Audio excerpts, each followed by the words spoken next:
Welcome to the Blue Room for this transfer special. Everton have signed Thierno from Villarreal. And as ever, whenever Everton and the Liga entwined, I'd like to say, joining us to talk about our new centre forward is Phil Kitromilides from the excellent Spanish football podcast. Phil, how are you doing? Hello, mate. Yes, not too bad. Wonderful to have you on. To hopefully tell us lots of nice things about our new striker who's gonna light up the Premier League. But I think the last time we spoke, it was about Arno Danjuma, and that one didn't really work out quite so well. Yeah, I don't know. Did that interview ever go out? I don't know. I think this the second time round, because obviously he was going to sign, wasn't he? And then of course it fell through, and then eventually he rocked up in the end. But this one is very much done now. He is an Everton player. He's done his signing. He's nice photos at the new stadium. But from your point of view, I haven't seen him for a year in Spain. Just overall, what are your thoughts of him as a footballer? Yeah, when you were sending me messages to try and get this interview done, even before the deal was closed, you said to me he looks like a fun player, and I think fun is a good way of describing him. He is a fun player. I don't want to fall into the trap of using the word sort of raw to describe him, because it feels like a bit of a cliche to describe. To describe players as raw, but I still think he's got a big margin of improvement. Let's put it like that. He's not the finished article yet by any stretch of the imagination, but you'll have fun watching him. I'm not an expert on Everton's style of play, but I assume you quite like putting crosses into the box or very much the Everton tradition. Duncan Ferguson, more recently Dominic Calvert-Lewin, and that sort of thing. Yeah, so he's good at that. I think he's right up there in terms of numbers of aerial duels won across La Liga. I think he's top 10 of all players in La Liga last season, winning aerial duels. I don't think like this season he didn't play like leading the line on his own. He has to play alongside somebody, and he was playing alongside Jose Perez.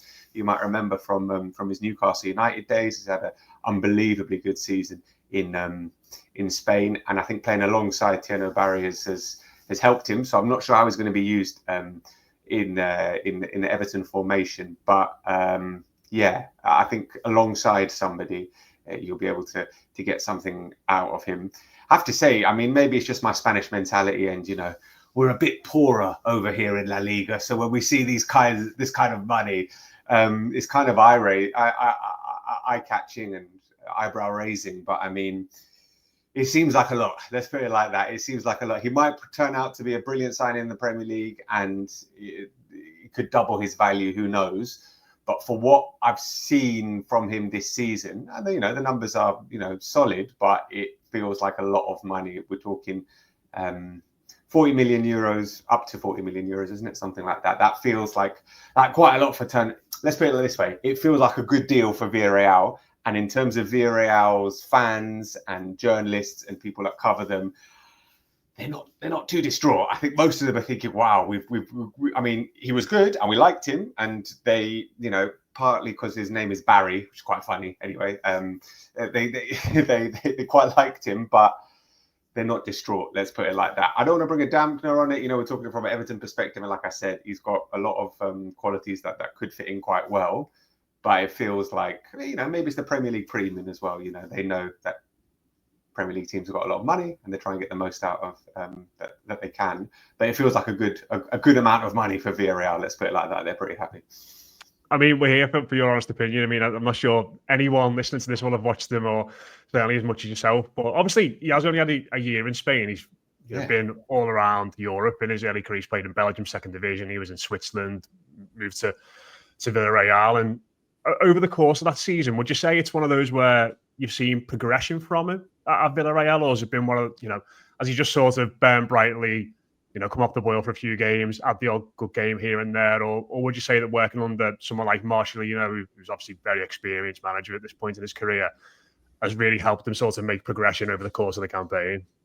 Oh, I would say there's definitely been progression, and as well as sort of an understanding of playing within this system and playing alongside Jose Perez up front. And he is very young. 22 is is young, obviously, with people like Lamine Yamal coming along and just completely ruining our perspective on things. 22 is still very young in a different league. And he's technically a player that I think has a way to go, but you will see flashes of absolute brilliance. I remember he scored an unbelievable hat-trick round about Christmas time against Leganés, and again they won 5-2. He was really, really good. Really good in that game. I think the goals didn't come as much in the second half of the season, and but you know what? It's not just about the goals with him as well. You look at his numbers and they're not huge, but there's enough there to feel like he can fit into a decent, a solid unit, which is what this Villarreal team were. And you have to work hard in a Marcelino team. It's not like the strikers can sort of be laid back and not be involved in pressing and helping out. So he's got the work ethic. Physically, he's a big lad. He is a big lad. So that helps with the aerial stuff, with the aggression of the Premier League as well. So there has been an improvement, and there should continue to be an improvement as well. He is 22. And the Premier League is going to be a big test, a really, really big test. It's a massive, massive jump for him. Let's see. I would have felt a bit more confident if he'd had maybe one more year, and if I'd seen him a bit in the Champions League as well with Villarreal, who are going into Champions League, to see how he'd get on in there. But yeah, it's a signing which you should get excited about, because it's a big striker. He scored goals in a good team in La Liga, and why not? And fans don't really care. I mean, do they? I don't know if they've got value for money. I think, we've splashed 40 million, whatever. Let's see if he's good. It doesn't matter. But from my sort of neutral perspective, I'm saying it seems like quite a lot. But hopefully for Everton fans, I'm proved absolutely wrong. It's a terrific bit of business, and he bangs in loads of goals for you.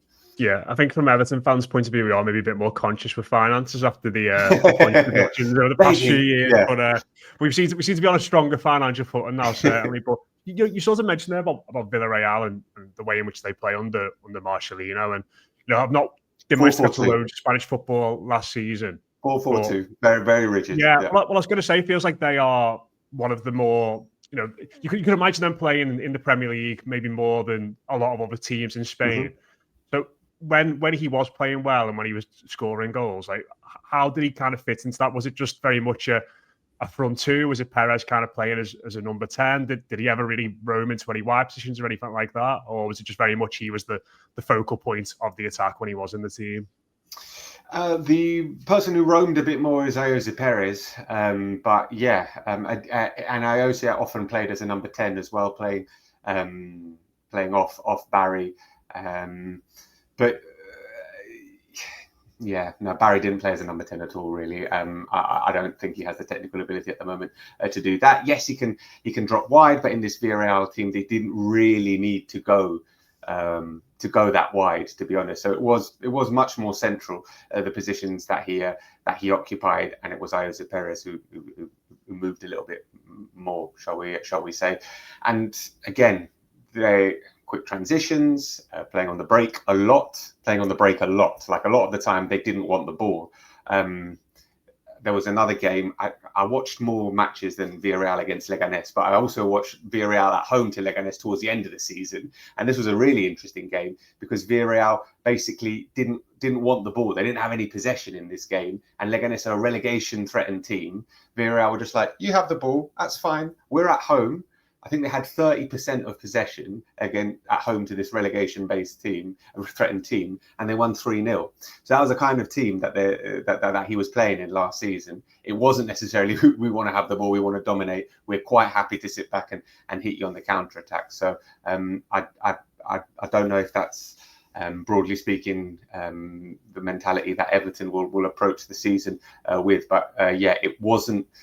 They weren't necessarily, dominating matches, and he wasn't necessarily getting chance after chance after chance. I think if you look at his XG, is broadly speaking, I think he might have underperformed a little bit, but broadly speaking, it's I think he scored 11 goals and the XG is about 12 or something. So he put away most of the chances that he had, but it's not like he had loads of chances, because this isn't a team that necessarily has the ball a lot and creates masses of chances.